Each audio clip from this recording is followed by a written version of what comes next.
Welcome to Videogamephantom, where we talk about video games a whole lot. I'm Phantom, and today we are discussing the latest entry in the FNAF series and the latest game to drive me insane, FNAF Security Breach, a survival/mascot horror indie game where you play as Gregory trying to escape a massive shopping mall filled with killer animatronics and other spooky characters. While this game was an enjoyable one, with great graphics and even better character design, it became increasingly clear to me that the game had some flaws. And when I say some, I actually mean like a lot. There are a lot of problems that I had with this game. So today, we're going to look at 5 of those flaws and do what I do best. Talk about why they're a problem with some fancy smashy diagrams and stuff, and also how we may be able to fix them. And if this video does well enough, well, I may just do an entire series trying to fix this insane game. But since that's in the future, or maybe just in a few weeks from now, let's stop shamelessly promoting that side adventure and cutting this already long intro here by getting to point number 1. Roll the tape.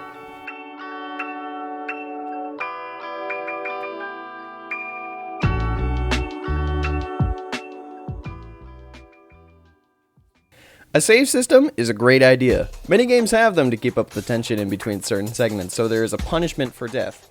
But Security Breach's save system has a few flaws. Here's the problem with Security Breach's save system. Take the DJ Music Man segment of the game.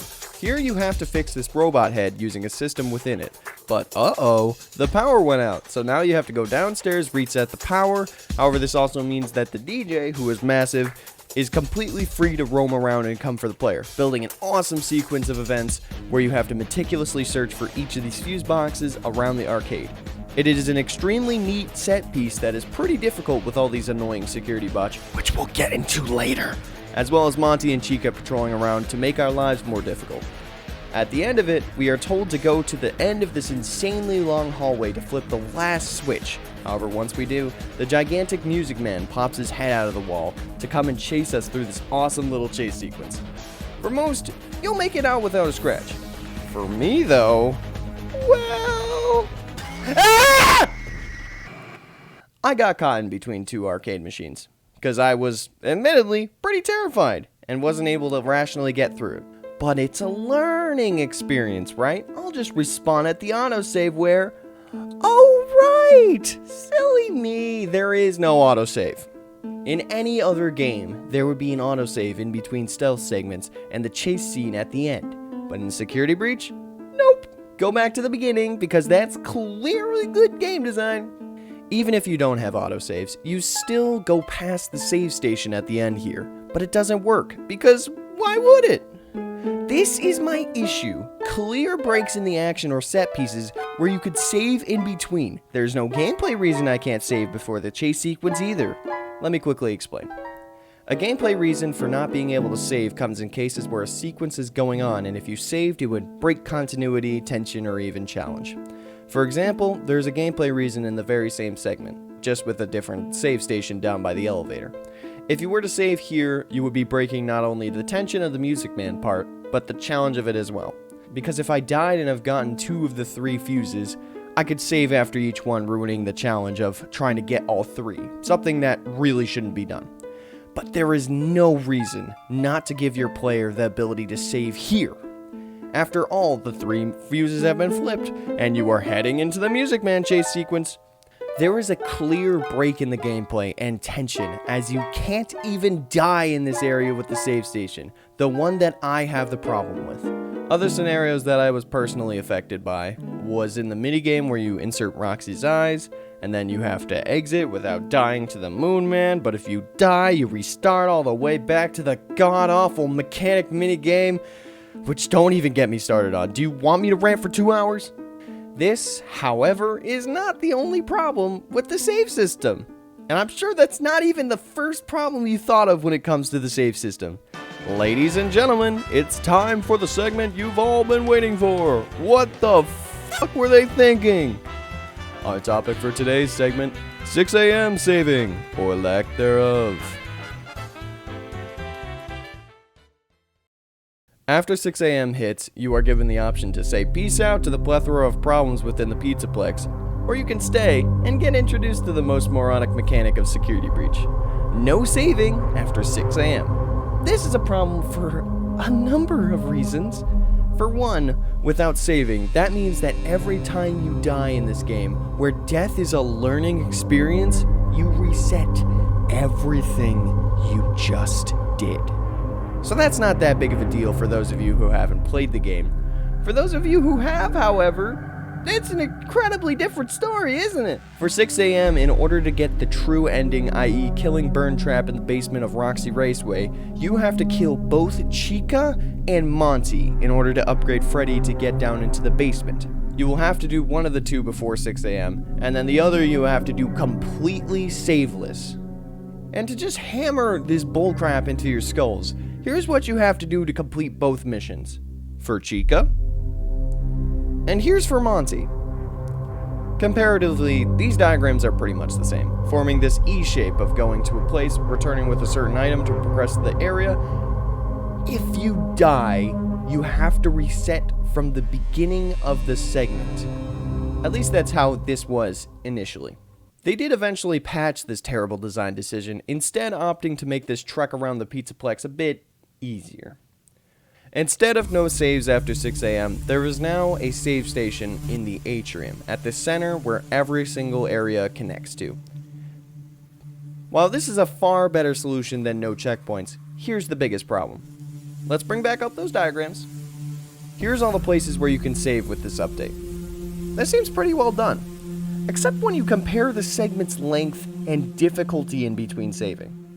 With Monty, you have to go through Gator Golf, which is pretty simple since the objective is pretty close by, and also you have Freddy at your hands. And then it's an easy out from there. Save. Go up to Mazer Size, get the info of your next location. Save. Go down and get the solution and card to solve the Mazer Size puzzle from the theater. This is, in my opinion, a bit harder due to all the security guards and the endo segment. Save. And then, finally solve the maze puzzle, which you can save after finishing, and then kill Monty in a pretty simple, but still, it's a boss fight. So that's pretty hard, right? This is a good example of how this mechanic could work. Theoretically. If the game was designed around this in the first place. Here's the Chica segment. Go to Phaser Blast, do the Phaser Blast minigame, which is not easy, getting the Phaser Blast and finding the ticket for Bonnie Bowl. Then you can save. Next you head up to Bonnie Bowl, lackadaisically wander over to the back to find the Monty Mystery Mix, which takes all of 4 minutes. Save. Then go down to the kitchen. Prepare the crusher for Chica crushing. You can similarly save after doing this like the Monty segment. Crush Chica, fall into the garbage-filled sewers underneath the Pizzaplex, and then go through a 30-minute long segment in these dark tunnels underneath the Pizzaplex where a broken Chica chases you through these claustrophobic corners in an albeit very intense scenario that, for me, a person who could only save in the goddamn atrium, was not just intense, but felt very unfair. If you made any mistake in this 20-minute segment, you have to restart the whole thing. This took me an entire hour and a half, because before making any decision, I would sit in a hiding spot and triple check to make sure I wasn't going to die so I didn't have to reset the whole segment. This area is very cool before 6 a.m., but after 6 a.m., it was the bane of my existence, and I am extremely lucky that I got it on my 6th try and only died at the beginning of the segment. But feel the rage that I felt. And I only died 6 times. Another person that didn't survive the whole segment would be a lot worse off. The gimmick with only a single save station is an interesting idea. In theory. Again! No. The Pizzaplex is an area that deserves to be explored, but without saves or even with a single save station, it shuts down your wishes to explore the place they put so much work into. And it's really sad.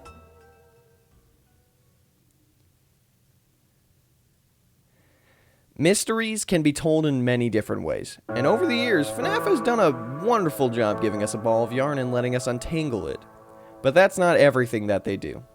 See, to motivate the player to play your game, especially in a mystery-based story, you have to grant us a bit of that mystery to bait us into playing the rest of the game. For example, in Five Nights at Freddy's 3, the mystery is presented to us from the games before it. You listen to every piece to get a part of that mystery to try and figure out exactly where we are and what horrors are coming for us. But it doesn't just give us this. It also gives us pieces to put together through cryptic minigames in between nights, to give us motivation for us to complete the nights to see this mystery's end.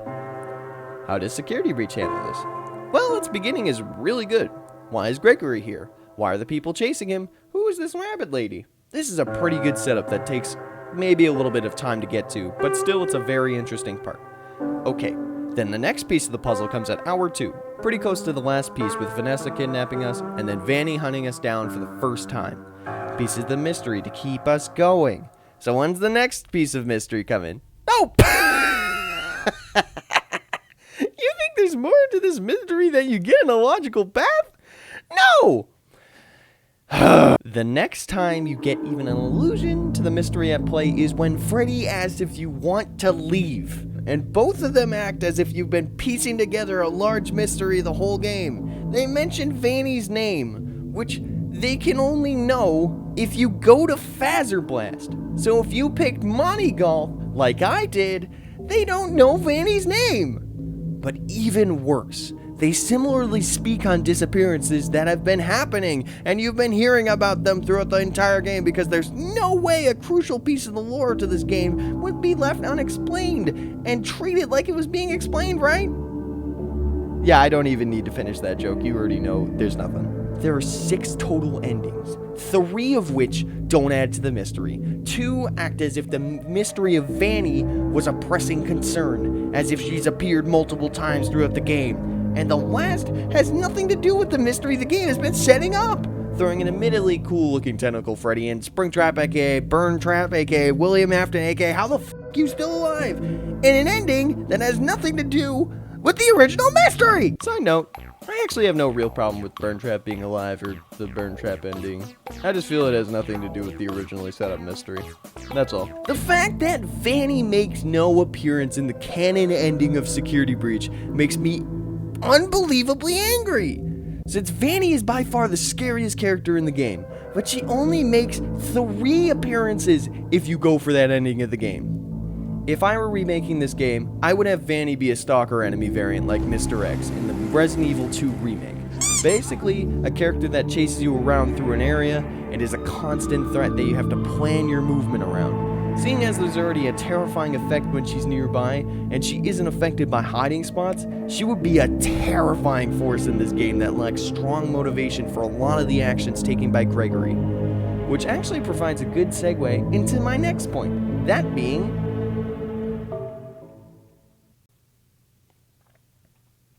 by encounters, I mean a segment of the game where you have to hide or fight against an animatronic. Encounters in this game can be placed into 3 different categories: stealth, minigame, and a mixture of both. The minigame encounters have nothing wrong with them, being reminiscent of the FNAF games of old with their door and button pay attention games to make sure the animatronics don't break into your room and rip off your face. My favorite of these being the backstage minigame, in which you have to pay attention to a bunch of monitors, some of which featuring your main objective, opening doors for Freddy on his way up, and the others helping you determine which door Monty or Roxy is banging on to electrocute the shit out of them. The other type, that being of stealth encounters, is where the problems start to arise for me, and many other players. Examples of this are found most common in Security Breach, with not a lot of variety. The only big difference that I can find great in these is simply who's chasing you. If it's Roxy or Monty, they have this dash attack that will make them lunge in a certain direction really quickly. This doesn't matter as long as you're not getting chased down, however. The better animatronic abilities come when they are searching for you. Take Chica after the garbage compactor ends her whole career. She now gains the ability to make her head do a 360, surveying a much wider area, making stealthing around her a lot more difficult. Similarly, a change happens when Roxy loses her eyes in a car accident, and now has to rely on her ears. This can lead to some of the most intense stealth segments in the game. However, other than this, that's where the positive ends for this regular encounter. There's just too many things working in favor of the player to ever be threatened by an animatronic. Let's go to an example just to show the damage. Let's look at Monty Golf. In Monty Golf, our animatronic to avoid is Monty, but the problem is Monty Golf is really big and has a lot of pathways that lead to the objective. It's going to be harder for Monty to run into the player, especially since the player can learn Monty's patterns with cameras if they so wish. So they can get around Monty with only some minor problems, right? Well, see, there's one problem with all this that renders everything we just discussed pretty useless. Put your hands together for the one, the only, Freddy Fazbear. This big metal bear is the reason why the encounters in this game are nothing like I just described, but we will get deeper into that later. Freddy allows you to traverse past animatronics without getting attacked by them, making the player reliant on them to get past any situation where there is any danger. And if there's only a singular threat in this situation, Monty, the battery life of Freddy, isn't even a factor. If you see Monty patrolling an area, call up Freddy and watch as you're granted safe passage across the Pizzaplex to your objective. So to counteract this, the developers came up with a way to force you to waste Freddy's power to give the encounter some needed challenge. And it doesn't work. Oh my god! To solve the problem of Freddy, the design team said F it with interesting level design, and like a child making a Mario Maker level, spammed security bots and placed them in every inch of the map, forcing exploration in an encounter area to be within Freddy, or in a hiding spot. Because if you get caught, an animatronic is teleported next to you, and now you're visiting the Grim Reaper. In Monty Golf alone, there are likely 15 security robots crawling up and down the length of this area. Are you having fun yet? No! This is stupid! This makes the player overly reliant on Freddy as a means of progressing through the game's harder segments, which is why the game literally has to take Freddy away half the time. He barely has a function until 4 a.m. But it doesn't even matter if you don't have Freddy, because you later gain items like the Phaser Blaster and the Phaz Cam that stun animatronics, giving you basically another item to stop animatronics from killing you. These items are really only useful if Freddy isn't an option, as they aren't great security bot repellent. By far the best of Security Breach's encounters are the rare but oh so amazing mixed encounters, where you are in a different scenario like a minigame, but you have to do stealth or hide from animatronics, some of which being special. These range from the terrifying Moon Man minigame where you have to run around a playscape trying to turn on generators, to the endoskeletons in Parts and Service, which act as weeping angels, which only move when you don't look at them, to my favorite part of this game, DJ Music Man. Though it really didn't seem like it in my playthrough. Get out of my... I hate you. I hate you. The reason these segments are the best is due to its mixing and merging of the two categories, and its overall removal of Freddy from them, giving more focus to the danger themselves. Playing red light, green light with endoskeletons, and getting chased by a massive DJ spider are some of the best parts of this game that are unfortunately not very common, overshadowed by the more frequent stealth segments. Obviously, not every stealth segment is going to be perfect, but not many of the stealth segments are even remotely fun.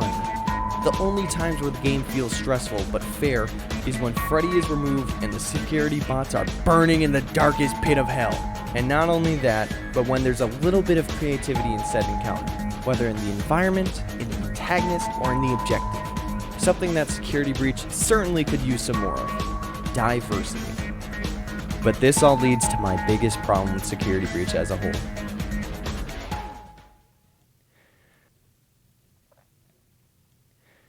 We're going to start this segment by discussing a different game. I am again going to reference the Resident Evil 2 remake to get my point across simply. In a world where there are terrifying zombies everywhere, the terror and fear lies in having no method of counteracting the zombies. But when you do have a method, for example, a loaded gun, the terror of the zombies is lessened because you have a weapon to neutralize said danger, and with it, any fear. But Resident Evil 2 is a terrifying game! Yes! This is because ammo for said weapon is scarce and hard to come by, making each shot you take another step closer to going back to the terror from before. Then bigger enemies show up, meaner, and when they do, you can find a bigger, badder gun. And now, you fear the bigger enemies less. This cycle continues until the end becomes an action game instead of a horror game, but who's counting? Now, what does this have to do with Freddy Fazbear?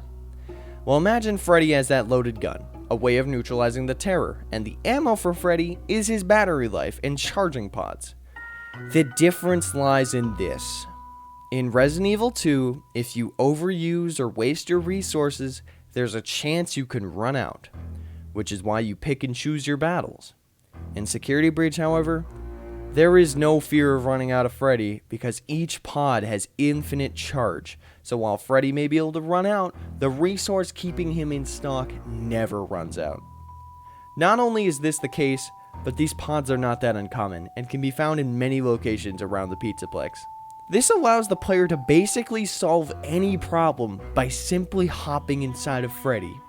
There's no feeling of picking and choosing your battles when your resource is completely infinite. Now, Security Breach and Resident Evil 2 are obviously very different games, but my point still stands. Freddy is a tool that nullifies the actions of the enemies, and the team clearly understood this problem, but instead of limiting his power or nerfing him, they instead went with another choice: spam security bots.